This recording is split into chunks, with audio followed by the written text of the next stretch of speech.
디도서 1장 1절입니다. 하나님의 종이요 예수 그리스도의 사도인 나 바울이 사도된 것은 하나님이 택하신 자들의 믿음과 경건함에 속한 진리의 지식과 영생의 소망을 위함이라. 이 영생은 거짓이 없으신 하나님이 영원전부터 약속하신 것인데 자기 때에 자기의 말씀을 전도로 나타내셨으니 이 전도는 우리 구주 하나님이 명하신 대로 내게 맡기신 것이라. 같은 믿음을 따라 나의 참 아들 된 디도에게 편지하노니 하나님 아버지와 그리스도 예수 우리 구주로부터 은혜와 평강이 내게 있을지어다. 아멘. 디도 그리고 빌레몬 그리고 요한 3서 이렇게 아마 한 주씩 강론을 하게 될 겁니다. 오늘 디도서를 사실은 상당히 길어요. 3장까지. 근데 이걸 오늘 하루 만에 여러분들하고 같이 상고해 봐야 되기 때문에 정신 바짝 차리고 같이 따라오시면 대단히 고맙겠습니다. 조금 다른 방식으로 여러분들에게 이번 디도서를 강론하려고 하는데요. 전체적인 내용을 파악을 해서 그 구도를 다시 한번 여러분들에게 말씀을 드리도록 하겠습니다. 기자와 기록 연대를 살펴보는 것이 좋을 것 같아요. 당연히 기자는 사도 바울이라고 하는 내용에 이의를 다는 사람은 없습니다. 이 디도서는 디모데 전서 후서와 마찬가지로 같은 범주 목회 서신에 해당되어진다고 말을 합니다. 이 디도서는 바울의 선교 여정, 사도행전의 여정에는 나타나 있지 않는 부분입니다. 그러니까 언제 도대체 그레데 섬에 가서 복음을 전했으며 그레데 섬의 교회는 어떻게 세워졌고 거기를 향하여서 왜 이 편지를 쓰게 되어지는 건가라고 하는 의문을 가지는 사람들이 상당히 있습니다. 내용은 바울의 생애라고 하는 내용은 맞는데 그 바울의 생애를 둘로 나누면 하나는 선교 여정 1차에서 3차 전도 여행이라고 우리가 흔히 말하는 여정이 있고, 그리고 4차라고 하면은 이제 로마에 가가지고 투옥하게 되어지고 투옥한 뒤에 잠깐 풀려났다가 2차 투옥이 이루어지는데요. 그 1차 투옥에서 석방되어 가지고 잠시 짬이 있었을 때에 이 행보를 행하지 않았느냐라고 볼 수가 있습니다. 그러니까 우리가 너무너무 잘 알다시피 바울은 서쪽 지방에 그 선교하기를 원했다라고 하는 것은 사도행전에 잘 나타나 있지 않습니까? 서쪽 지방은 서바나라고 하는 내용이고 오늘날로 말하면 스페인이라고 하는 지역입니다. 그래서 거기까지 가기를 원했는데 학자들마다 약간의 견해 차이는 있는데 바울은 스페인 서바나에 가지 않고 죽었다라고 하는 견해가 있는가 하면 아니다. 서바나뿐만 아니라 그 1차 투옥에서 석방되어지고 난 뒤에 서방 스바냐에 갔다가 다시 동쪽으로 또 다른 여행을 한 것으로 주장하는 사람이 있습니다. 그거에 대한 근거로서 클레멘트라고 하는 제 첫 번째 교부라고도 이야기를 하는데 그 클레멘트에 의하면 클레멘트가 쓴 책이 있어요. 클레멘트 1서라고 하는 것이 있는데 2서도 있고 3서도 있어요. 근데 2서나 3서는 클레멘트가 쓴 것이 아니라 그 후대 사람들이 쓴 걸로 다 인정하고 있습니다. 근데 클레멘트 1서에서 보면 바울은 전세 졌고 서쪽 지방의 경계까지 갔다라고 기록하고 있습니다. 그러니까 서쪽 지방의 경계 서바나까지 가서 복음을 전했고 그는 동쪽으로도 역시 여행을 했었다라고 하는 주장을 오래됐죠. 100년 가까운 때에 그러니까 예수님께서 승천하시고 그 다음에 사도들의 활동이 끝난 뒤 얼마 안 있어서 클레멘트라고 하는 사람이 요 내용을 썼다라고 하는 것은 그것을 정확한 주장으로 봐도 될 것 같다라고 하는 것입니다. 그러니까 결국 이 디도서는 지금 그레데 섬 교회를 향하는 바울의 편지라고 보시면 돼요. 근데 그 그레데 섬의 교회가 설립되어진 것은 흔히 그때 성령을 기다리라 라고 이야기할 때에 각지에서 왔었던 그러니까 디아스포라 되어져서 각 나라에 흩어져 있었던 자들이 어디로 모여들어서 예루살렘에 모여들어 가지고 그때의 거기에서 말씀을 접하고 그들이 자기 고향에 돌아가서 자생적으로 세운 교회가 그레데 섬의 교회라고 보고 있습니다. 근데 그 섬에 생긴 교회가 나중에 이제 바울이 석방이 되어지고 난 뒤에 관심이 갔던 지역 중에 하나였던 것 같아요. 그래서 거기를 방문해서 봤는데 거기에 있는 문제점들이 좀 있었을 거 아니겠습니까? 예, 그 문제점들을 위하여서 바울은 이제 몇 군데에 그 교회를 치리할 수 있는 목회자라고 하면 좀 그렇고 대리자들을 세우게 되어지고 그들로 하여금 거기와 그 지역에 있는 것을 돌아보아서 잘 교회가 성장할 수 있도록 그 책임을 맡긴 부분이 있습니다. 그러니까 여기도 바울이 결국 그레데 섬에 갔다가 거기에 디도에게 그 교회를 치리하라고 맡겨놓고 난 뒤에 이 편지를 쓴 것이라고 보시면 되겠습니다. 내용은 대충 이해가 됐으리라고 생각을 합니다. 로마서 15장 24절과 28절을 한번 보시면 그런 내용들, 자기가 어디를 가고 싶어 했는가. 로마서 15장 24절로 28절. 이는 지나가는 길에 너희를 보고 먼저 너희와 사귐으로 얼마간 기쁨을 가진 후에 너희가 그리로 보내주기를 바랍니다. 28절에 보면 15장 28절에 보면 그러므로 내가 이 일을 마치고 이 열매를 그들에게 확증한 후에 너희에게 들렸다가 서바나로 가리라 라고 나오잖아요. 그러니까 그는 그렇게 서바나로 가고자 하는 마음이 있었다.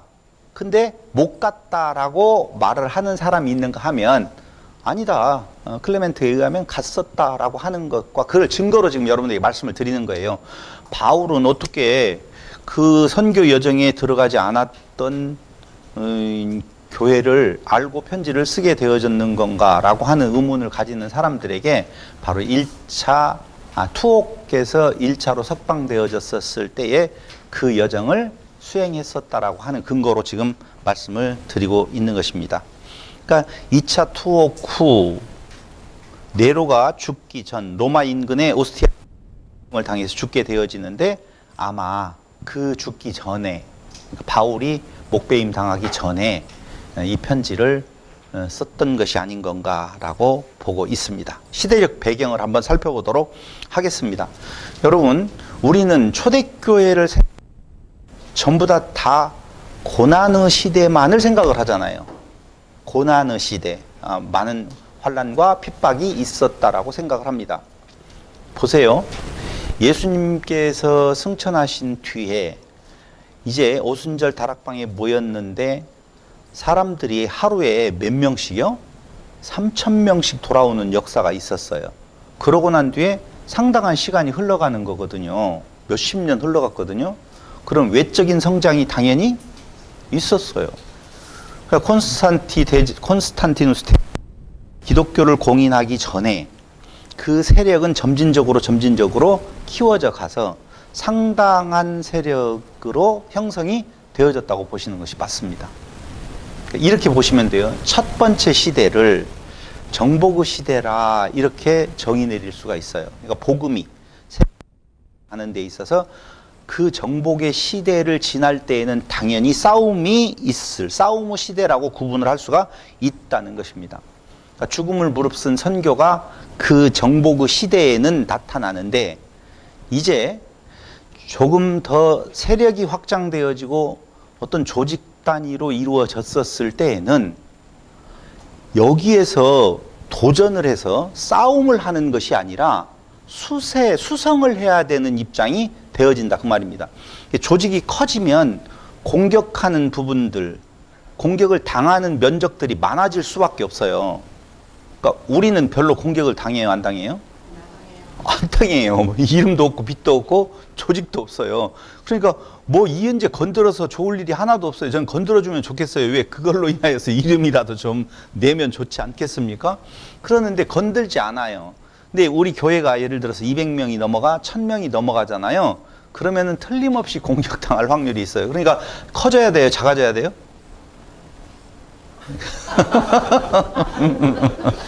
이걸 뭐라고 이야기를 하는 건가? 공격의 정복 시대에서 이제는 보존 시대로 넘어왔다라고 보셔야 돼요. 이때 정도, 디도서가 기록될 당시 60년이 넘어가는 정도에서는요, 상당한 숫자가 성도, 교인이라고 하는 이름으로 세력을 형성했다라고 보셔야 돼요. 영향력이 상당히 크단 말입니다. 그래서 면적이 넓어져서 노출이 심하게 되어지니까 적들로부터 어디에서 공격을 받아도 이상할 리가 없는 시대에 돌입하게 되어졌다. 이때에는 정복 시대에 해야 될 일은 오직 뭐밖에 없어요? 죽음을 무릅쓴 선교밖에 없어요. 근데 선교는 계속 되어져요. 복음을 전하는 것은 당연히 해야 될 일이에요. 그러므로 계속적인 선교와 더불어서 건전하고 바른 교훈, 질서 있는 다스림이 필요하다라고 하는 겁니다. 무슨 꼬투리를 잡으려고 노력하지 않겠습니까? 꼬투리를 잡으려고 하면 꼬투리를 안 잡힐 수가 없어요. 그렇기 때문에 보존의 시대의 그 상황이 꼬투리를 잡으려고 하는 대적들로부터 교회를 안전하게 지키려면 건전하고 바른 교훈이 있어져야 되고, 한때 이런 예도 있었잖아요. 저것들은 사람을, 어린아이를 잡아먹는데 라고 피와 살을 나눈다고 하잖아요. 그러니 그것도 하나의 공격의 포인트가 되어질 수가 있고, 건만 되어지고 이상한 말만 나오고 이상한 행동을 좀 하게 되어지면, 지금도 우리 공격을 받아요, 안 받아요? 안 받아요? 아, 우리는 안 받는구나. 기독교인이라고 하는 이름으로 공격을 받는 이유는 너는 어떻게 예수 믿는다는 사람이 그러고 있어? 라고 하는 공격? 당연히 그렇게 하거든요. 그러니까 그런 공격들이 올 때에 교회를 온전하게 보존하려고 하면 건전하고 바른 교훈이 필요하고 질서 있는 다스림의 시대가 되어졌다. 이렇게 보셔야 돼요.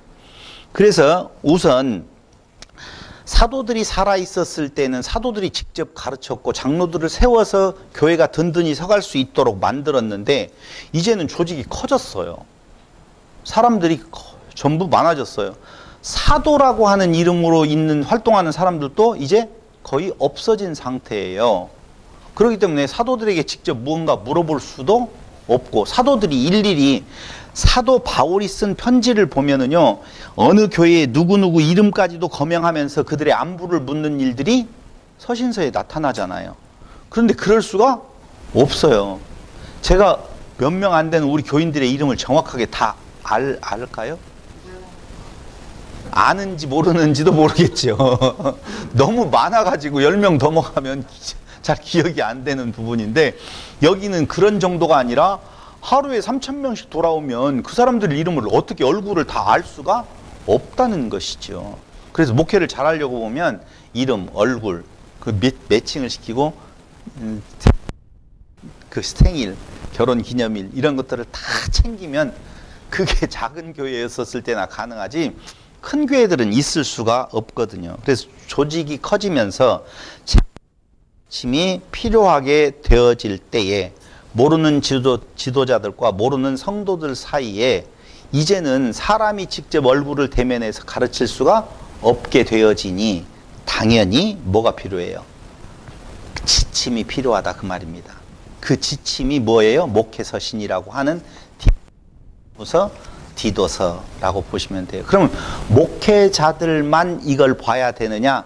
그건 아니에요. 그건 아니라고요. 그래서 목회서신이라고 하는 것을 공부를 해보면 성도들의 삶의 어떤 모습이 잘 그려져 있어요. 그래서 오늘은 그걸 보려고 해요. 이제 무슨 시대에서 무슨 시대로, 정복의 시대에서 보존의 시대로 지금 상황이 바뀌어졌다라고 하는 거예요.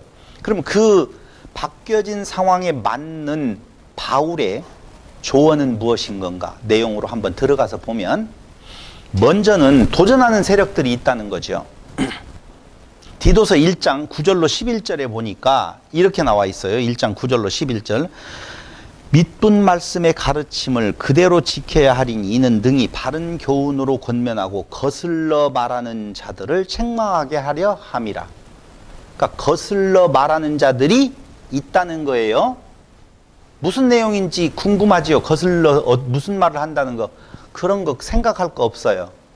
자, 두 번째로 어떤 상황이 있었느냐 하면은 할례파, 불순종하고 헛된 말을 하며 속이는 자라고 하는, 마땅한 것 하지 아니한 것을 가르쳐서 가정들을 온통 무너뜨리는 이들은 더러운 이득을 취하려고 그렇게 가르치는 속칭 누구 중에 할레파라고 하는 자들이 준동하고 있다는 거예요.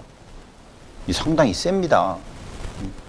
오늘날에도요, 율법을 가지고 그 율법을 지켜야 되지 않아요? 라고 말하는데 아니요 라고 말하기가 쉽지 않다는 것이죠. 세 번째로는요, 디도서 1장 14절로 15절에 보면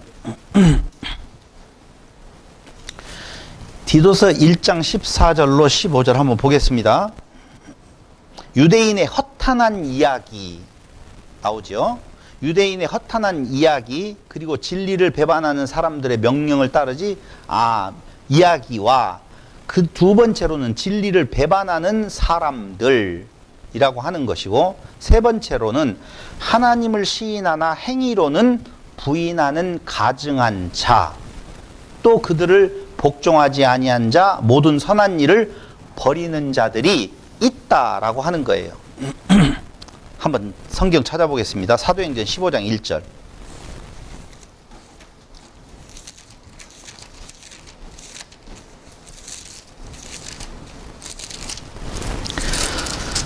어떤 사람들이 유대로부터 내려와서 형제들을 가르치되 너희가 모세의 법대로 할례를 받지 아니하면 능히 구원을 받지 못하리라 하니. 이제 이해됐죠? 할례파들, 교회를 깨버리려고 준동하는 자들이 있는데 그 중에 대표가 할례파라고 이야기하는데, 그 할례파의 주장은 할례를 받지 아니하면 좋아, 예수를 믿는 거 인정해. 그러나 이거 하나만은 지켜야 돼. 무엇을 해야 돼? 할례는 행해야 돼 라고 하는. 우리는 디나의 강간 사건을 통하여서 알고 있잖아요. 할례를 행해서 너희하고 가까워질 수 있으니 할례를 행하라.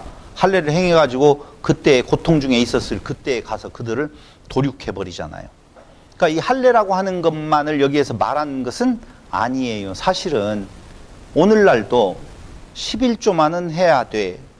이것도 해당이 돼야 안 돼요? 되는 거예요. 주일날 안식일은 지켜야 돼. 왜 남겨놓은지는 모르겠어요. 잘 알아요.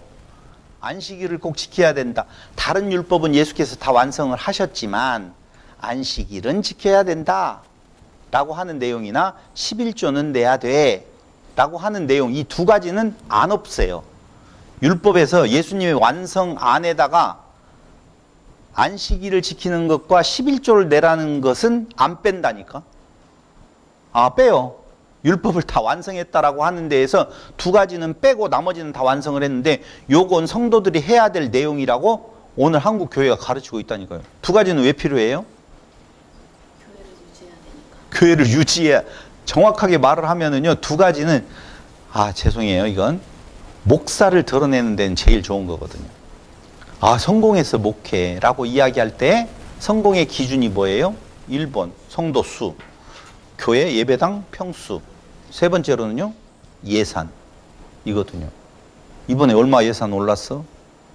목사들끼리 만나도 말은 하기는 하겠지요. 나는 한 적이 없으니까 잘 모르겠지만 그것이 교회의 목회 성공의 기준이 되어졌기 때문에, 그러려고 보면 열심을 내면 낼수록 매이게 되어져 있어요.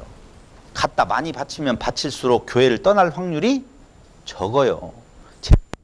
있을수록 교회는 그걸로 인하여서 외형이 더욱더 커져갈 수밖에 없다는 거예요. 근데 그때 당시에는 그런 내용보다도 더 중요하게 생각하는 것이 할례는 행해야 돼 라고 하는 할례파가 있었다는 말이죠. 근데 그게 좋게 느껴졌겠어요? 아니면 이거 이상하네 이렇게 느껴졌을 것 같아요? 좋게 느껴져요. 사람들은요, 믿음으로 구원을 받는다, 너의 행위 아무 필요 없다라고 말하는 것보다, 그러나 이것은 행해야 돼라고 하는 뭔가 내가 할 수 있을 것 같은 한 가지를 덧붙여 놓으면 그 안에서 안심을 누리거든요. 안정감이 있어요. 그러니까 됐어, 괜찮아, 아무것도 할 것 없어요, 그냥 은혜로 구원 받은 거예요. 그래요? 좀 이상한데? 이렇게 생각하는 경우가 너무너무 많다라고 하는 겁니다. 갈라디아서 6장 12절로 13절.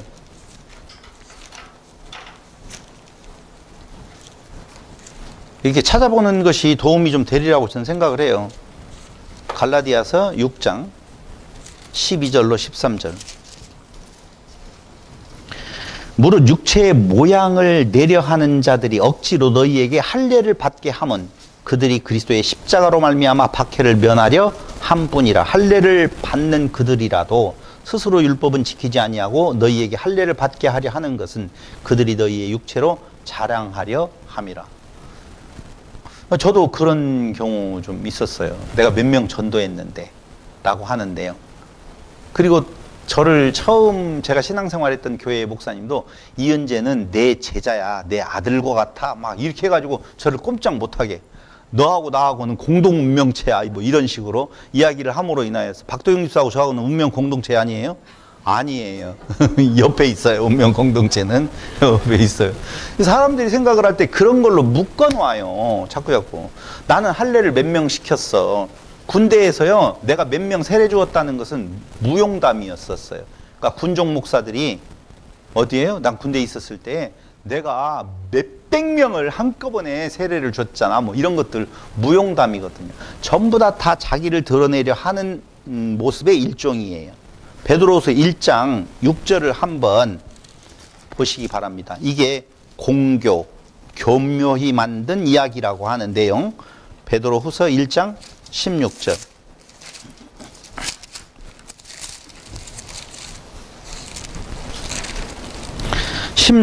우리 주 예수 그리스도의 능력과 강림하심을 너희에게 알게 한 것이 교묘히 만든 이야기를 따른 것이 아니요 우리는 그의 크신 위엄을 친히 본 자라.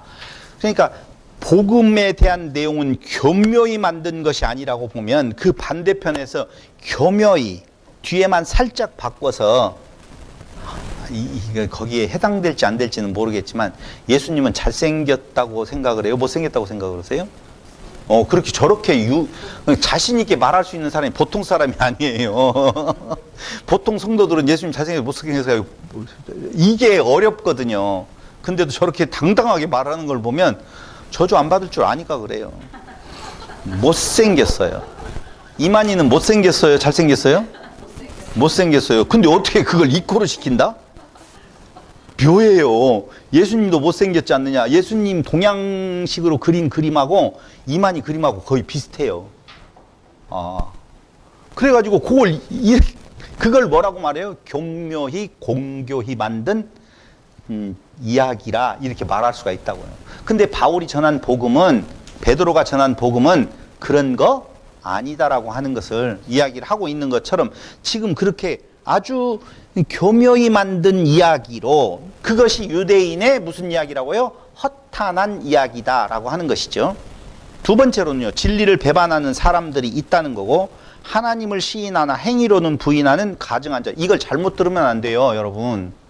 하나님을 시인하나 행위로는 그 일을 행하지 않는다라고 하니까 하나님을 믿는다라고 하면서 율법을 안 지킨다라고 생각을 하는 사람들이 있잖아요.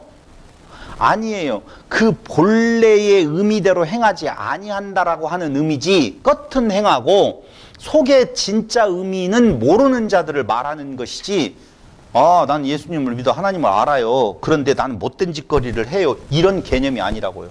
그걸 어떻게 증명을 할 것인 건가 조금 있으면 나와요. 이제 도대체 이 말이, 도전하는 세력들의 이 말이, 그들을 정의한 이 내용이 어떤 것을 의미하는지를 조금만 기다려 보세요. 조금만. 그 다음에 마지막으로 복종하지 아니한 자 모든 선한 일을 버리는 자들이다 라고 도전하는 정의를 내리고 있다는 거예요. 이걸 한마디로 말하면 무슨 파? 할례파를 대표적으로 말할 수가 있다. 이들이 지금 교회에 들어와요. 그러니까 교회를 깨는 것은 전혀 기독교하고 상관없는 밖에서 공격하는 세력이 아니에요. 그건 두려움의 대상이 아니에요. 우리들이 신앙의 역사, 선배들을 보면은 죽음이 그 앞에 놓여 있을지라도 신앙의 절개를 지키는 부분들을 많이 보아왔어요. 그래서 여기까지 왔잖아요. 여기까지 왔는데 참 감당하기 어려운 도전이 있다면은 내적인 도전이에요. 그러니까 살짝 바꿔요. 많이 전혀 다른, 예수가 메시아가 아니야 이런 것은 괜찮다니까요. 얼마든지 이겨낼 수 있다니까요. 예수가 메시아인 거 알아. 예수 믿어. 그러나 플러스 알파라고 하는 쪽에서 교회를 흔들려고 하는 세력들이 있다라고 하는 거예요. 그런데 보세요. 여기 조금 전에 이야기했던 허탄한 이야기라고 하는 것이 미도스라고 하는 단어거든요. 허구예요. 근데 우리가 알고 있는 미도스에 반대되는 말은 뭘로 생각하세요? 그게 로고스예요. 말은 말이에요. 똑같은 말이라고 하는 단어인데 사실적인 이야기를 로고스라고 말하고 미도스는 허구라고 하는 내용이거든요. 그러니까 허구와 사실적인 이야기 로고스의 차이는 그렇게 크지 않아요. 그러니까 살짝 바꾸면 허구가 되어지고 그걸 제대로 쓰게 되어지면 로고스가 되어진다라고 하는 거예요. 디모데전서 1장 3절로 10절 거기 3절로 10절 디모데전서 참 디모데를 보면 디도서하고 비슷해요. 1장 3절 내가 마게도냐로 갈 때 너를 권하여 에베소에 머물러 한 것은 어떤 사람들을 명하여 다른 교훈을 가르치지 말며 여기 다른 교훈 아까 다 미도스예요. 신하와 끝없는 족보에 몰두하지 말게 하려 함이라. 이런 것은 믿음 안에 있는 하나님의 경륜을 이룸보다 도리어 변론을 내는 것이라. 이 교훈의 목적은 이렇게 하는 목적은 청결한 마음과 선한 양심과 거짓이 없는 믿음에서 나오는 사랑이거늘 사람들이 이에서 벗어나 헛된 말에 빠져 율법의 선생이 되려 하나 자기가 말하는 것이나 자기가 확증하는 것도 깨닫지 못하는도다. 그러나 율법은 사람이 그것을 적법하게만 쓰면 선한 것임을 우리는 안다. 그러니까 율법이라고 하는 것이 적법하게만 쓰면 그러면 어떻게 쓰고 있는 것이냐? 적법하지 않게 불법하게 쓰고 있다는 것이죠. 그러니까 율법은 적법하게만 쓰면 좋은 건데 그걸 적법하지 않게 쓰면은 그게 위험스러운 거예요. 율법은 좋은 거예요? 아니면 나쁜 거예요? 좋은 것이죠. 적법하게 쓰면 좋은 거란 말입니다. 그럼 율법을 적법하게 한번 써보세요. 살인하지 말라. 적법하게 써봐요. 시작. 네? 너는 살인한 자다. 그 말이에요.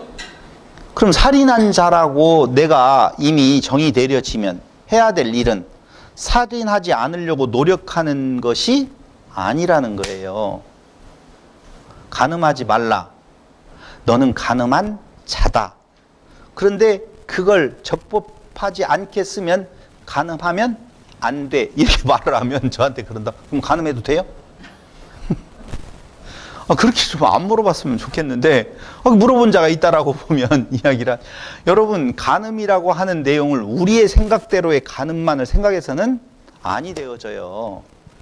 그러니까 우리는 사람인 것이 죄라고 정의를 내렸다라고 보면 사람은 자기 욕심을 따라서 행하는 모든 것들이 하나님 기준, 그게 하나님 기준이거든요. 율법이라고 하는 것이 하나님 나라의 법이에요. 그럼 하나님 나라의 법, 살인하지 말라, 간음하지 말라, 도둑질하지 말라, 미워하 여러 가지의 법들이 다 있어요. 그게 무슨 말을 하고 있는 건가? 하나님 사랑, 이웃 사랑에 대한 내용이라고요. 그게. 그래서 안 돼요. 사람은 태생이 욕망에 사로잡힌 욕망의 바다라고 이야기를 하잖아요. 그렇기 때문에 인간의 노력으로 그것을 잠재울 수 있는 내용, 자기를 없애고 이웃을 자기 몸과 같이 사랑할 수 있는 내용이 어떠한 수련을 통해서도 안 된다라고 하는 거예요. 왜? 죽기에 태어난 짐승이니까. 한마디로 말을 할게요. 똑같은 이야기를 사자에게 살인하지 마. 그러면 살인 안 하겠어요? 하겠어요? 그냥 그 사자는 살인하는 자예요. 아니 사자가 10마리 잡아먹었다고 해서 큰 죄고 1마리 잡아먹었으면 덜 죄인가요? 아니에요. 사자는 그냥 이웃이라는 것이 없는 거예요. 토끼가 사자의 이웃이 될 수 있어요? 없어요?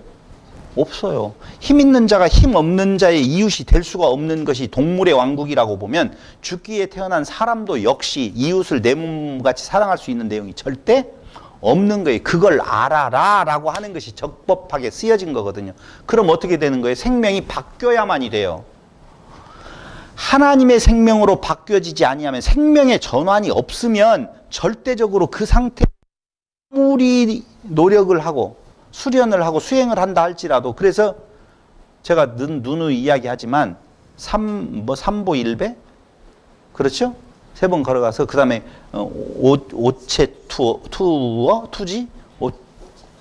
오체 투지라고 하나요? 투지 면복을 하고 모든 이 세상의 번뇌를 아무 생각이 안 날 때까지의 수행? 안 돼. 그것 가지고 될 수가 없다니까. 저도 처음에는 그렇게 생각해서 오늘 불교 이야기가 나왔는데 이야기를 하면 그것 때문에 한 것은 아니에요. 저도 처음에는 나도 붓다가 될 수 있다, 불타가 될 수 있다라는 말이 너무 좋았어요. 그래서 내가 노력함으로 말미암아 그 경지에 좀 이르려고 했는데 깨진 것이 어디냐?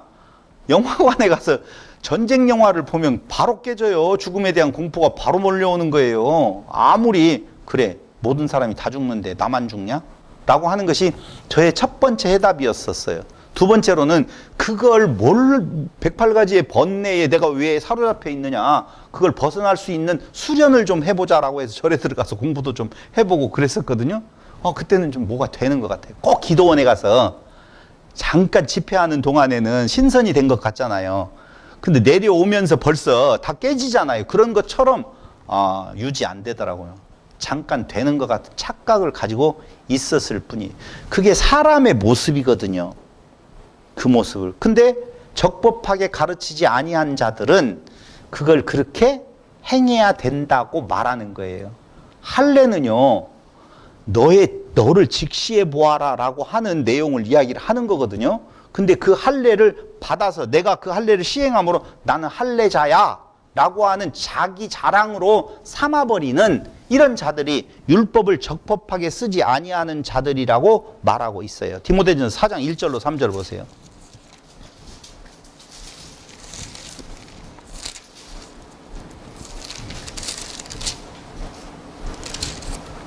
그러나 성령이 밝히 말씀하시기를 후일에 어떤 사람들이 믿음에서 떠나 미혹하는 영과 귀신의 가르침을 따르리라 하셨으니 자기 양심이 화인을 맞아서 외식함으로 거짓말하는 자들이라. 혼인을 금하고 어떤 음식물은 먹지 말라고 할 터이나 음식물은 하나님이 지으신 바니 믿는 자들과 진리를 아는 자들이 감사함으로 받을 것이니라.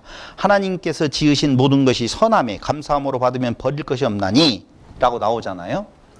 그러니까 봐봐요. 물고기 중에서 먹어야 될 물고기가 있고 먹지 말아야 될 물고기가 있어요. 율법대로 따르면 뭐예요? 비닐 있는 건 먹고 비닐 없는 건 먹지 말라. 장어, 미꾸라지 전부 다 좋다라고 현대인이 말하는 것들이에요. 그러면서 저는 그걸 처음에 강론을 할 때 뭐라고 이야기를 했느냐, 비닐 있는 것들은 물속에서 더러운 것을 먹고도 그걸 통해서 배출이 되지만 비닐 없는 것들은 배출이 안 돼. 독소가 같이 있다. 그래서 먹을 때는 힘이 나지만 몸에는 안 좋다. 산모가 붕어 즙을 먹느냐 장어 즙을 먹느냐, 잉어 즙을 먹느냐. 하나님이 다 자기가 만들었으니까 그걸 아시고 그렇게 말씀을 하신 것이다. 이렇게 가르쳤다니까요. 그럴듯하게. 맞죠? 무식하게. 여러분 먹고 싶은 거 드세요. 드시라고요. 괜찮아요. 다 허락하셨어요.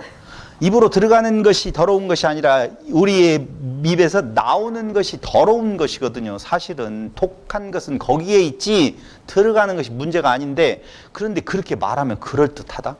제가 또 건강에 관해서는 한 또 역사가 있잖아요. 그러다 보니까 제가 말을 하면 그럴듯하게 또 믿는다. 그래서 오늘 뭐 먹으러 갈까요? 그러면 추어탕 안 먹으러 간다니까. 참 그런 것들이 사람들에게는 매력적으로 느껴져요. 무언가 내 행동에 있어서 제약이 그렇게 어렵지 않은 것 같아. 조금만 노력하면 될 것 같아. 자기의 노력이 좀 들어가서 이 일은 시행할 수 있을 것 같아라고 하는데 열광을 하는 거예요. 그러니까 교회를 부흥시키고 사람들을 따르게 만들려고 보면 다 믿음 안에서 해결이 되었어요. 말하는 것보다 당연히 믿음으로 우리의 죄는 해결되었지만 하나님의 자녀로서의 삶은 그래서는 안 되지. 이게 강해요. 그냥 살고 싶은 대로 사세요. 이게 강해요. 그러니까 살고 싶은 사라지는 대로 살아가세요라고 이야기를 하면 저거 좀 이상한 거 아닌 건가라고 느껴지는 것은 어쩔 수 없는 사람의 속성 중에 하나다라고 볼 수가 있는 것입니다. 그런데 문제는 어디가 있느냐? 속이고 속기에 딱 좋은 그레데인들이에요. 왜냐하면 그레데인들은 디도서 1장 12절에 이렇게 나와요. 보세요. 그레데인 중에 어떤 선지자가 말하되 그레데인 중 어떤 선지자가 말하되 그레데인들은 항상 거짓말쟁이며 악한 짐승이며 배만 위하는 게으른 뱅이라 하니 이 증언이 참되도다. 그럼 그레데인들은 이런 사람들이죠. 그렇죠? 우리는 안 그렇고. 어쨌든 잘 맞춰주고 있어요. 그런데 이 말이 무슨 말이냐면요. 어떤 선지자라고 지금 나와 있잖아요. 이 선지자라고 하는 의미는 신들의 대변자라고 하는 의미로 쓰여진 거예요. 그러니까 지금 선지자니까 기독교적 의미로서의 율법의 어떤 선지자 그렇게 보시면 안 된단 말입니다. 이방인 중에 한 사람, 어떤 사람이 그레데인에 대해서 이렇게 말을 했다라고 하는 거예요. 그 말이 뭐냐면은 방금 디도서 1장 12절에 나오는 항상 거짓말쟁이며 악한 짐승이며 배만 위하는 게으른 뱅이다라고 이야기를 했다. 그런데 문헌에 찾아보니까 BC 630년에서 500년 사이를 살다 간 에피메니데스라고 하는 사람이 있는데 그 에피메니데스라고 하는 사람은 7대 지혜인 중에 한 명이에요. 근데 그 에피메니데스가 그가 쓴 책 중에서 한 구절이 이런 거예요. 그게 격언처럼 그때 통용되어졌는데 크레티제인, 우리말이 아니니까 크레티제인이라고 하는 말이 있어요. 크레티제인이 무슨 말이에요? 몰라요. 그래요. 그러면은 혹시 이런 말은 아세요? 코린티안이라고 하는 이름 몰라요? 코린티안 나이즈라고 하는 것은 고린도 교회를 고린도 사람들을 말할 때 그 사람들을 그렇게 불렀는데 그게 성적으로 문란한 자라는 뜻이에요. 얼마나 그때 당시에 고린도 지역이 성적으로 문란한 지역이었는지 그때 통용되는 말이 코린티안 이렇게 말을 하면 성적으로 문란한 자라는 거예요. 그런데 방금 이야기했던 크레티제인이라고 하는 말은 거짓말하는 사람이라는 통용어예요. 그때 당시에. 그러니까 그 정도로 그레데에 대한 평가가 좋지 않았었어요. 자, 이 말은 무슨 말이냐면요. 그 말이 참되다. 맞아. 그런 사회적 분위기가 있어. 라고 하는 거예요. 이해됐죠? 거기까지는. 그런 사회적 분위기가 있어. 그곳에서 네가 지금 한마디로 오늘날로 목회자는 아니에요. 사실 디도가 오늘날로 같은 뭐 정해져 가지고 거기에서 붙박이하고 사례비를 받고 하는 목회자는 아닌데 네가 거기에서 그 교회를 아름답게 세우고 건강하고 튼튼하게 만들어 가는 데에 그 사회적 상황을 알아야 된다라고 하는 거예요. 자, 그런 시대적 상황, 그 사회적 상황, 그 지역의 특색이 지금 있어요. 이해됐죠? 거기까지. 그런데 그들에게 지금 그들 앞에서 성도로서 살아가는 우리 무리들이 공동체가 어떤 모습을 취해야 되는 건가를 이야기를 하는 거예요. 왜? 그렇게 행동하라고 하는 것은 다름이 아니라 그들에게서 그 비난을 받지 아니하는 복음 전도가 잘 되려면 우리 성도들이 이 공동체의 태도는 이러해야 돼라고 하는 거예요. 구원과 상관없는 거예요. 자, 보세요. 그런데 문제는 어디가 있냐면은 오늘 도전하는 세력들에 대해서 거슬려 말하는 자들로부터 시작해가지고 복종하지 아니한 자, 모든 선한 일을 버리는 자들이라고 말하는 그들은 도대체 어떤 모습일까라고 하는 거예요. 우리가 생각할 땐 대단히 나쁜 놈들 같이 느껴질 거 아니에요. 대단히 나쁜 놈들이지요. 그런데 바울이 디도에게 지금 동의를 구하면서 하는 말 하나가 있는데, 그 부분이 있는데, 그 부분이 뭐냐면은 한번 보세요. 디도서 3장 3절. 우리도 전에는 이라고 나오잖아요. 그렇죠? 그럼 우리도 전에는 어떤 자였었는 건가? 어리석은 자요, 순종하지 아니한 자요, 속은 자요, 여러 가지 정욕과 행락의 종로로 탄 자요, 악독과 투기를 일삼은 자요, 가증스러운 자요, 피차 미워한 자라고 말을 하고 있어요. 바울이 자기와 디도, 어디 디도를 말하겠어요? 자기를 고백하는 것이 아니겠습니까? 그러니까 여기 지금 우리도 전에는 이라고 말을 하면서 너나 나나 똑같은 존재였었다. 지금 앞에 교회를 도전하는 하고 우리도 동일한 자였었다. 그러면 앞에 이야기했었던 여기 허탄한 이야기는 뭐고, 진리를 배반한다는 의미는 뭐고, 하나님을 시인한 행위로는 부인하고 복종하지 아니한 자, 모든 선한 일을 버리는 자들이라고 하는 게 무슨 일을 행했는데 그걸 알아야지 우리도 뭔가 대책을 세우든지 우리도 그 행동을 하지 않을 거 아니야 라고 생각할 것 같아서 제가 지금 말씀을 드리는 거예요. 이게 무슨 내용인 건가.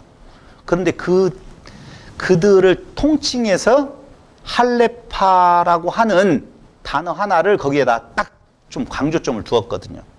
그럼 자, 한번 연구해 봅시다. 바울, 우리도 전에는 이런 자였었다라고 이야기하고 있는 바울, 그는 어리석은 자였었어요? 순종하지 아니한 자였어요? 여러 가지 정욕과 행락의 종로로 탄 자였었어요? 악독과 투기를 일삼은 자였었어요? 가증스러운 자였었어요? 피차 미워한 자였어요? 아니었는데 왜 그렇게 말을 할까요? 여기에서 우리는 힌트를 얻을 수가 있다는 거예요. 봐봐요. 바울을 어떤 사람이었는가를 한번 찾아봤어요. 어디에서요?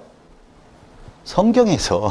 성경에서 찾아보지 다른 데서 찾아봐야 의미 없어요. 그래서 바울이 도대체 어떤 존재였었는 건가를 한번 찾아봤더니 바울은 대단한 사람이었었어요. 아시죠? 빌립보서에서 나오던가요? 빌립보서 몇 절인가요? 3장 4절로 6절 한번 보세요.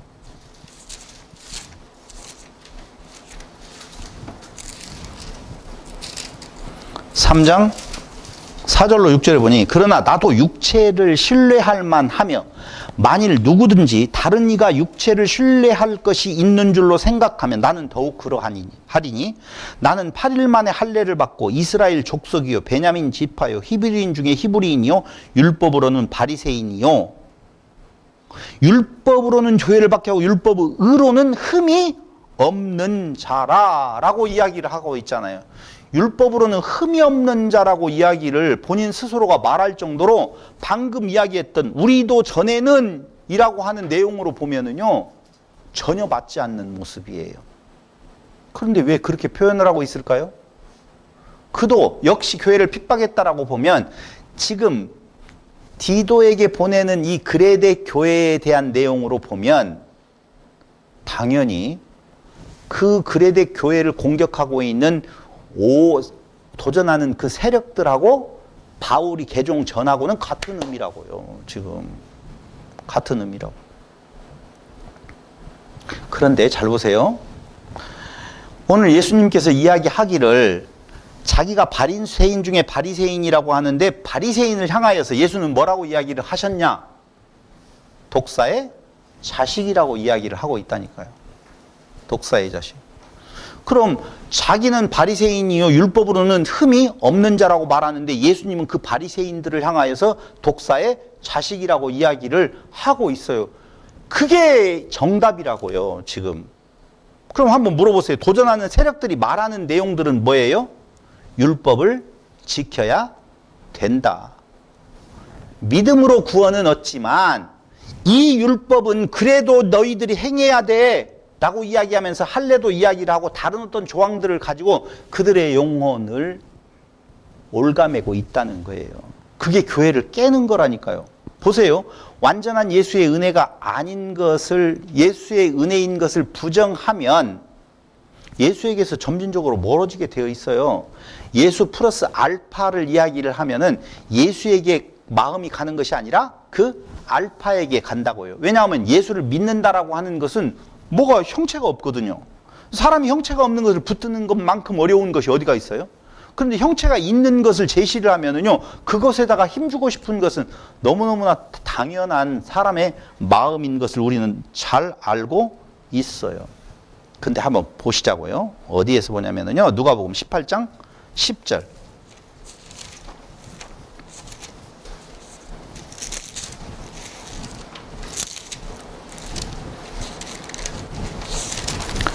누가복음 18장 10절에서 보면 두 사람이 기도하러 성전에 올라가니 하나는 바리새인이요 하나는 세리라. 바리새인은 서서 따로 기도하여 이르되 하나님이여 나는 다른 사람들 곧 토색, 불이, 간음을 하는 자들과 같지 아니하고 이 세리와도 같지 아니함을 감사하나이다. 나는 일에 2번씩 금식하고 또 소득의 11조를 드리나이다. 라고 자기를 소개하고 있단 말이에요. 지금 예수님께서 하신 말씀이에요. 바리새인은 이런 모습을 가진 자야 라고 이야기를 하고 있어요. 14절 보세요. 내가 너희에게 이르노니 이에 저 바리새인이 아니고 이 사람이 의롭다 하심을 받고 그의 집으로 내려갔느니라. 무릇 자기를 높이는 자는 낮아지고 자기를 낮추는 자는 높아지리라. 그러니까 바리새인이라고 하는 존재는 율법을 지킴으로 말미암아 지킨다라고 말하면서 자기를 높이는 자다라고 하는 거예요.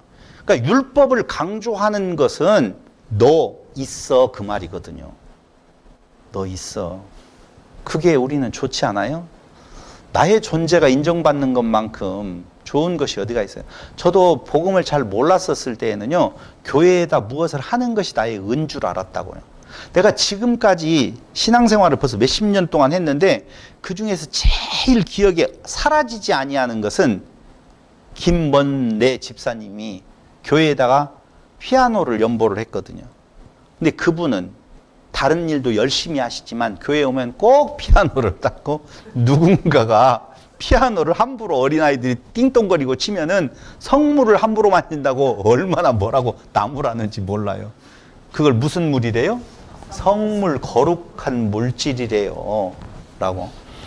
자기를 높이는 것만큼 사람은 기분 좋은 일이 없어요. 쉽지 않거든요.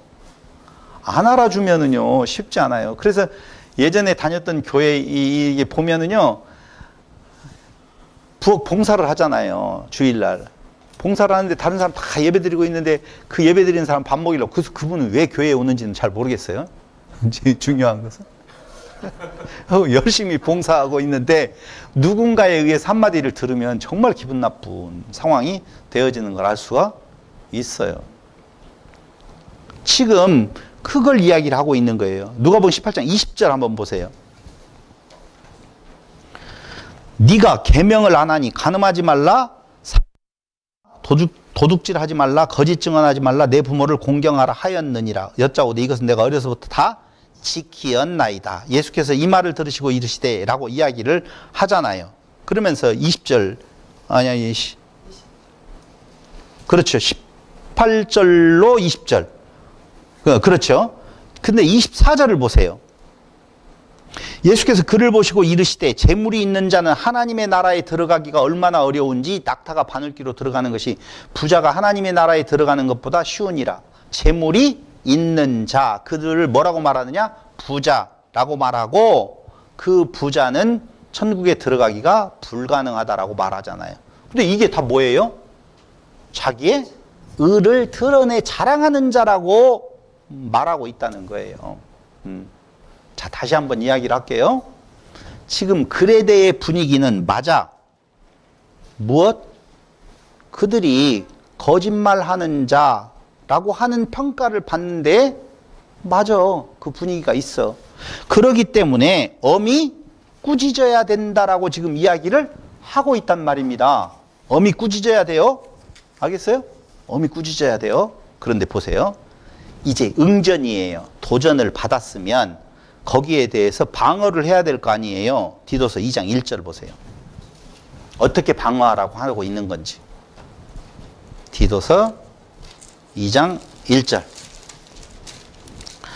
오직 너는 바른 교훈에 합당한 것을 말하여, 이 바른 교훈을 지금 이야기를 하는데, 늙은 남자로는 절제하며 경건하며 신중하며 믿음과 사랑과 인내함에 온전하게 하고, 늙은 여자 말하고 있죠. 젊은 여자 말하고 있죠. 그 다음에 네 번째는 당연히 젊은 남자. 6절에서 늙은 여자, 늙은 남자, 늙은 여자, 젊은 남자 다 지금. 그리고 마지막에는 누구에 대한 이야기를 하고 있는 건가? 종들에 대해서 이야기를 하고 있어요. 자, 여기 대상자, 5부류의 대상자들은 그때 당시에 기독교 공동체 안에 들어있는 자들에게 지금 말을 하고 있다는 거예요. 그러니까 당시의 시대 상황이라고 하는 것을 염두에 두고 그 예수 안에서 자유자가 된 자들은 기존 체제에 대해서 반항이 있을 거 아니에요. 당연해요. 자유를 맛본 자는 그 억압적인 상황에 대한 당연히 도전이 있게 되어져 있다는 거예요. 그러니까 그런 갈등 상황이 빚어지고 있어요.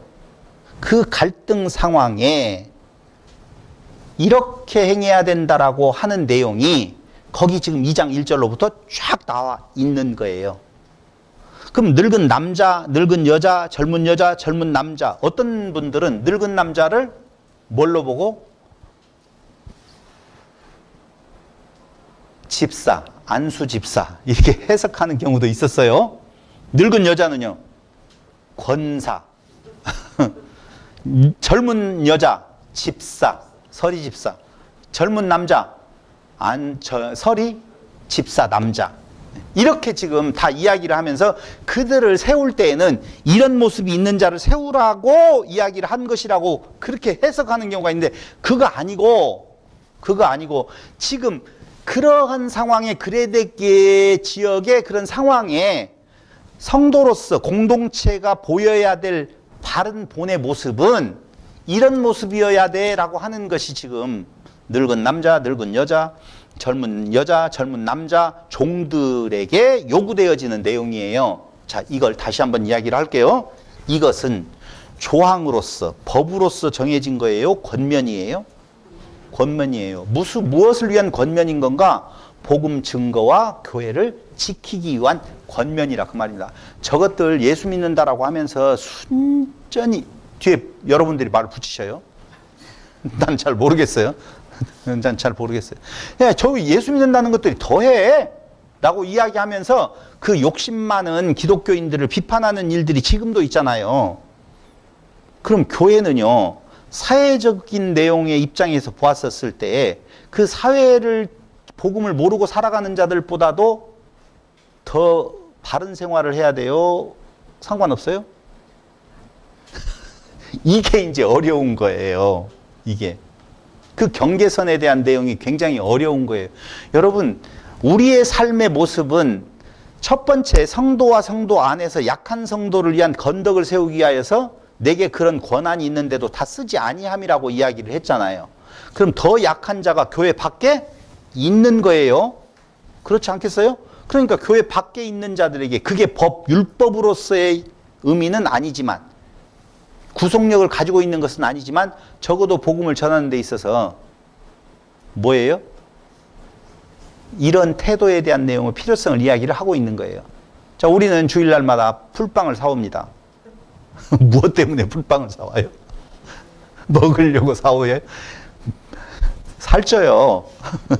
단 것도 많이 들어있어가지고. 그런데도 불구하고 그렇게 그 행동을 하는 것은 다투지 않으려고 하는 부분이 있잖아요. 교회라고 하는 부분에 대한, 이것은 권면이에요. 한마디로 말을 하면 지금, 그러니까 오늘 디도에게 그 그레데 그 상황이, 그들의 상황이 이렇다라고 이야기할 때 적어도 우리 공동체 안에 있는 사람들이 이런 모습을 견지해야만이 복음의 진보에 방해받지 않는다라고 하는데요. 보세요. 교회는 계속적으로 자라나게 되어져 있어요. 그리스도의 몸이 완성이 될 때까지는 계속적으로 가는데 그것을 가게 만드는 일을 누가 하시는 건가? 성령이 하시는 거예요. 성령이 오늘 바울을 통하여서 디도가 속해 있는 그 그레데 교회 성도들에게 지금 보내는 편지에서 적어도 믿는 자들의 모습인 이런 모습이어야 된다라고 지금 말을 하고 있어요. 그렇게 안 하면 지옥 가요? 안 하죠. 지옥 안 가니까 맘대로 살아도 돼요? 그것도 아니잖아요. 근데 저에게 물어봐요. 어떻게 살아요? 라고 물어봐요. 그럼 저는 뭐라고 말을 하겠어요? 딱 보고 젊은 남자, 젊은 여자구만. 여기 젊은 여자. 이렇게 이야기를 하고 늙은 여자네? 늙은 여자.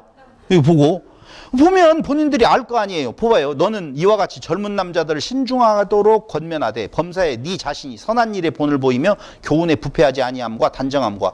그러니까 목사는 기준 이상의 삶의 모습을 요구받아야 돼요. 목사가 좋은 차를 타고 다니는 것 나쁜 거예요?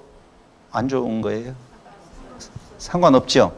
좋은 차를 타고 다니면 비난을 받게 되겠지요. 좋은 차를 탔다고 해서 지옥 가는 거 아니에요. 지옥 가는 거 아니라니까요. 그런데 꼭 그 가난한 성도들의 신방을 가는데 좋은 차를 타고 갈 이유가 없잖아요.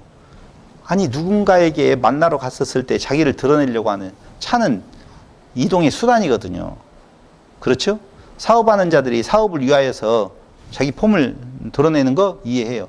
이렇게 말을 하면 여러분들이 벌써 우리 목사님도 이제 약간 그쪽으로 흘러갔나라고 생각할지는 모르겠지만 그건 건덕이고 권면이에요. 가능한 한 상대방이 그걸로 인하여서 상처받지 아니하도록 조심해라.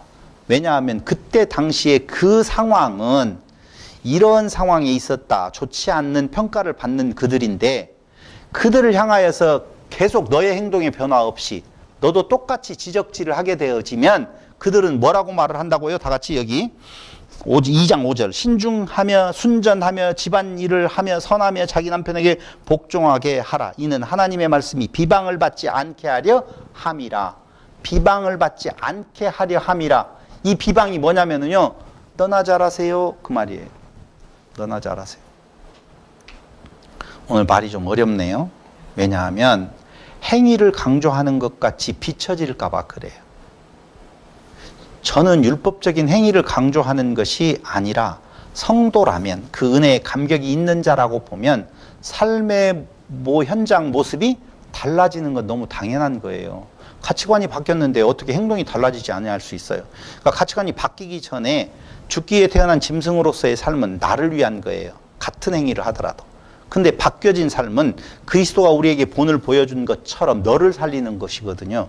너를 살리는 일에 내가 포기해야 될 것이 있다라고 보면 고기도 먹지 아니하겠다. 내가 그 일을 하지 아니하겠다라고 하는 삶의 태도가 우리에게는 분명히 나타나게 되어질 거라 그 말이죠. 나타나야 된다라는 말이 아니라고요. 나타나게 되어질 것이라 그 말입니다. 점진적인 변화에 대한 내용은 있어요. 근데 이것을 자꾸 뭐 때문에 어려움냐면요. 어떤 기준을 완벽하게 놓아두고 그걸 달성해야 된다라고 하는 것 때문에 어려운 거라니까요. 그게 아니고 그건 누군가가 옆에서 평가할 내용이 아니에요. 자기 안에 자기의 생명이 바뀌어서 그 생명이 자라나면서 나타나는 현상에 대해서 누군가가 평가를 내릴 수는 없는 거라고요. 이게 자기하고의 대화예요. 그런데 오늘 표면적으로 늙은 여자, 늙은 남자, 젊은 여자, 젊은 남자 종들에게 대하여서 이렇게 권면하는 것은 그게 그때의 그 상황에 맞는 행해야 될 어떤 행동 강령 정도, 권면의 내용 정도는 되어질 수 있다. 그래서 2장 5절에서는 비방을 받지 않게, 2장 8절에서는 악하다 할 것이 없게, 2장 10절에서는 하나님의 교훈을 빛나게 라고 하는 그 뒤에 설명들이 다 따라 붙어 있다 그 말입니다. 그러니까 우리의 행동이라고 하는 것은 나를 위한 것이 아니고 교회를 위한 거예요. 교회가 비방을 받지 않게, 악하다 할 것이 없게, 하나님의 교훈을 빛나게. 너희들도 다 똑같은 놈들이야. 이렇게 되어지면 복음에 걸림돌이 되어질 거 아니에요. 자, 그럼 디도서 2장 11절로 14절을 보세요. 왜 이렇게 행동을 해야 되는 건가라고 하는 말을 2장 11절로 14절에서 이야기를 하고 있는 거예요. 11절 모든 사람에게 구원을 주시는 하나님의 은혜가 나타나 우리를 양육하시되 경건하지 않은 것과 경건하지 않은 것 이 세상 정욕을 다 버리고 신중함과 의로움과 경건함으로 이 세상에 어떻게 살고 복스러운 소망 이것이 그리스도의 영광의 나타나심을 기다리게 하셨으니 그것은 뭘로 말미암아? 2장 14절에서 십자가로 말미암아 깨끗게 하였다라고 하는 거예요. 우리에게 있어서 참 소망이 있게 되어지는 것은 그 예수님께서 십자가로 말미암아 우리를 깨끗하게 하여서 우리가 이제 그리스도의 영광의 나타나심을 기다리게 되었으니 그러한 복스러운 소망을 가진 자라고 보면 선한 일을 열심히 하는 자기 백성이 되게 하려는 하나님의 뜻대로의 삶의 모습이 점진적으로 나타나는 것이 아닌 것인가 라고 하는 거예요. 2장 15절 보세요. 너는 이것을 바라고 권면하며 모든 권위로 책망하여 누구에게 서든지 업신여김을 받지 말라라고 하는 거예요. 그러니까 디도는 어렸던 것 같아요. 그러니까 어리니까 어린 사람으로서의 업신여김도 있었을 거고 혹시 그가 어떤 행동을 잘못해서 덕스럽지 못하게 행동을 해서 업신여김을 당하지 않도록 네가 먼저 솔선수범을 보여라고 하는 거죠. 그럼 이 말씀대로 말하면 성도들보다 먼저 솔선수범을 보일 자는 누구예요? 목자님. 목사님이라고 안 하고 목자님이라고 하시네. 디도야, 네가 먼저 솔선수범을 보여라고 하는 거거든요.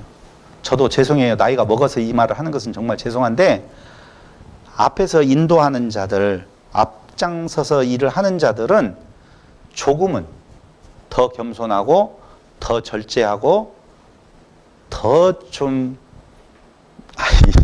가난하게 살 필요도 있는 것 같은 느낌은 들어가더라고요. 아니 물질적으로 많이 말하는 것은 진짜 아닌 거예요. 오늘 업신여김을 받지 말아라. 똑바로 살아 라고 하면서 3장 1절 너는 그들로 하여금 통치자들과 권세 잡은 자들에게 복종하며 순종하며 모든 선한 일 행하기를 준비하게 하며 이 선한 일이라고 하는 내용이 칼로스예요. 좋은 일, 선한 일이라고 하는 내용이. 근데 이 선한 일이 뭐라고 말하느냐? 3장 8절에 보니까 아름답다. 이 말이 미쁘도다. 원하건대 너는 이 여러 것에 대하여 굳세게 말하라. 이는 하나님을 믿는 자들로 하여금 조심하여 선한 일을 힘쓰게 하려 함이라. 이것은 아름다우며 사람에게 유익하다. 그게 아름다운 모습이라고 이야기를 하고 있어요. 그러니까 진짜 제가 잘생겼다라고 하는 것은 외모가 아니라 하나님의 자녀인 씨가 있다는 것이고 하나님의 자녀로서의 세상하고 다른 삶을 살아가는 모습이 아름다운 것이지 외형적으로 아무리 꾸며봐야 그게 그렇게 이뻐봐야 뒷말은 안 하겠어요.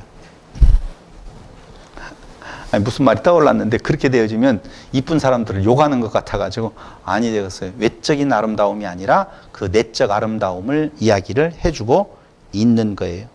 그럼 보세요. 3장 4절로 6절 한번 보실래요? 우리 구주 하나님의 자비와 사람 사랑하심이 나타날 때 이 말은 어디에 이어졌냐면 우리도 예전에는 이랬었다라고 지금 말을 하잖아요. 근데 우리가 생명이 바뀌었어. 지금 이야기를 하죠. 어떻게 바뀌었느냐? 우리 구주 하나님의 자비와 사람 사랑하심이 나타날 때 우리를 구원하시되 우리가 행한 바 의로운 행위로 말미암지 아니하고 오직 그의 긍휼하심을 따라 중생의 씻음과 성령의 새롭게 하심을 하셨으니 우리 구주 예수 그리스도로 말미암아 우리에게 그 성령을 풍부히 부어주사 우리로 그의 은혜를 힘입어 의롭다 하심으로도 영생의 소망을 따라라고 나오잖아요. 영생의 소망을 따라 상속자가 되게 하시려고 라고 하는 내용이거든요. 영생의 소망을 따르는 상속자가 되게 하시는 것은 우리가 전에는 이랬던 사람들이야 사람이었는데 이제는 우리에게 소망이 있다라고 보면 그건 신됨이야. 생명이 바뀌어졌어. 그걸 성령으로 부어주었어 우리에게. 그러므로 우리는 소망이 그렇죠? 그 소망이 생겨서 그 영생의 소망을 따라서 이제 상속자의 꿈이 있어요. 그렇다면 8절 이 말이 윗보다 원하건대 너는 이 여러 것에 대하여 굳세게 말하라. 이는 하나님을 믿는 자들로 하여금 조심하여 선한 일을 힘쓰게 하려 함이라. 이것은 아름다우며 사람에게 유익. 이게 선한 일에 대한 내용을 지금 말을 하면서 3장 9절로 11절에서는 뭐라고 하느냐, 이것들을 멀리하라고 이야기를 해요. 그 멀리해야 될 내용이 뭐냐면은 첫 번째, 어리석은 변론과 족보 이야기, 분쟁과 율법에 대한 다툼, 이것은 무익한 것이요 헛된 것이라. 이단에 속한 사람 한두 번 훈계 후에 멀리하라. 이러한 사람은 네가 아는 바와 같이. 그러니까 여기 멀리해야 될 이단에 속한 사람은 뭐냐면요, 어리석은 변론과 족보 이야기, 분쟁과 율법에 대한 다툼이거든요. 저도 어렸었을 때 큰아버님들이 큰 집에 가서 보면, 명절 때 가서 보면 전부 다 앉혀놓고 족보책을 끼워놓고 너 이현재 네 존재에 대해서 말해봐. 예, 저는 효령대군파 19대 손으로서 누구에 따라서 이렇게 말을 해야만이 안 혼났어요. 그럼 그렇게 말을 시키는 이유는 뭐예요? 그 자랑이라고요. 우리 집안의 자랑. 이씨 집안의 족보들은 하도 잡것들이 많이 들어왔는데 우리 집안은 그거 아니야 라고 이야기를 하면서 너는 왕족의 혈통이야. 이만희도 왕족이래. 나도 왕족이에요. 잘 좀 해줘봐요. 그런 것들을 멀리하라라고 하는 내용이거든요. 그러니까 결론적으로 말을 하면 자기를 드러내어 자랑하려고 하는 율법의 어떤 행위로, 그건 사람들을 미혹하기엔 너무나 달콤한 유혹이다라고 하는 내용이거든요. 이게 교회가 계속적으로 자기의 의를 자랑하려 하라고 가르친다라고, 지금 그런 거 많이 있잖아요. 이렇게 행하라 저렇게 행하라라고 하는 내용들이 다 뭐예요? 그 자기를 드러내어서 더 열심을 내라고 하고 종 삼으려고 하는 거거든요.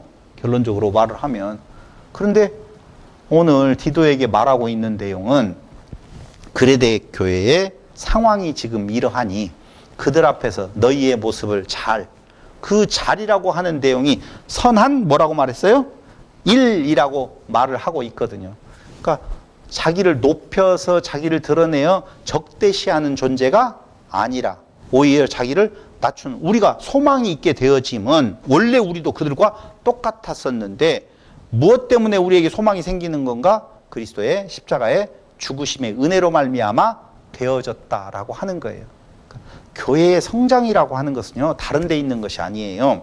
내가 내 외적으로 무슨 행위를 해서 교회가 성장되어지는 것이 아니라 점진적으로 내가 낮아진 때에 그 낮아짐 안에 들어오는 이웃들이 있게 되어지는 거예요. 그것이 바로 교회가 행할 이웃이라고 하는 내용이 교회 안에서, 공동체 안에서도 있고 공동체 밖에서도 있어서 그 진보가 방해받지 아니하도록 너희의 행동을 잘 해야 된다라고 하는 거예요. 그 권면을 해야 된다.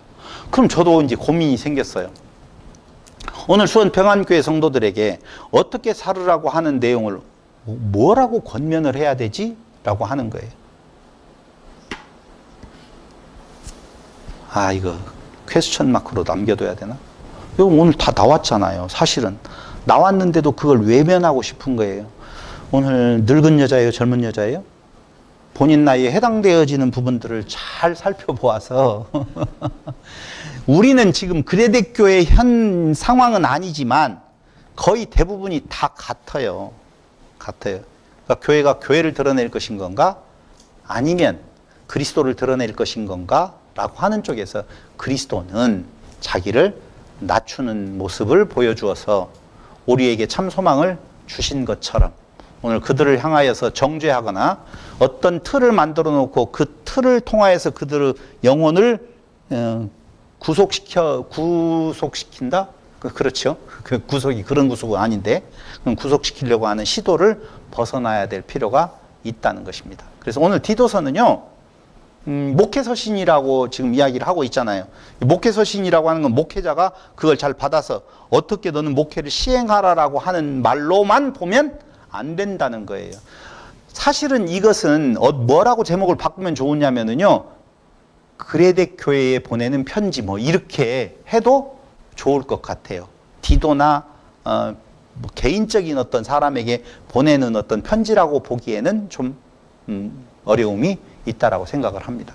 그래서 오늘 디도서를 통하여서 우리 교회가 가야 될 방향성에 대한 내용이 저는 바르게 제시되었다라고 생각을 합니다. 다시 한번 여러분들이 상고해 보시면서 교회가 어떤 모습으로 세상과 마주해야 되는 건가 이 생각을 가지고 여러분들의 삶이 현장에서 그래도 성령의 능력으로 말미암아 점진적으로 바뀌어져서 사람들에게 업신여김을 당하지 아니하고 비방을 받지 않고 악하다 할 것이 없게 하고 하나님의 교훈을 빛나게 하는 성도들이 되시기를 바랍니다. 기도드리겠습니다.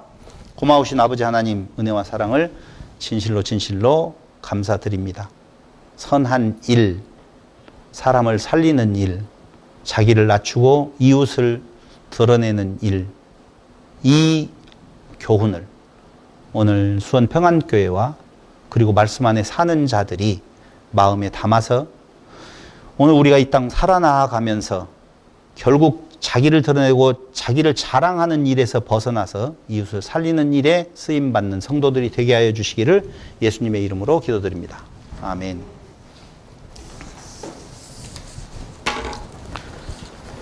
다음 시간에는 빌레몬서를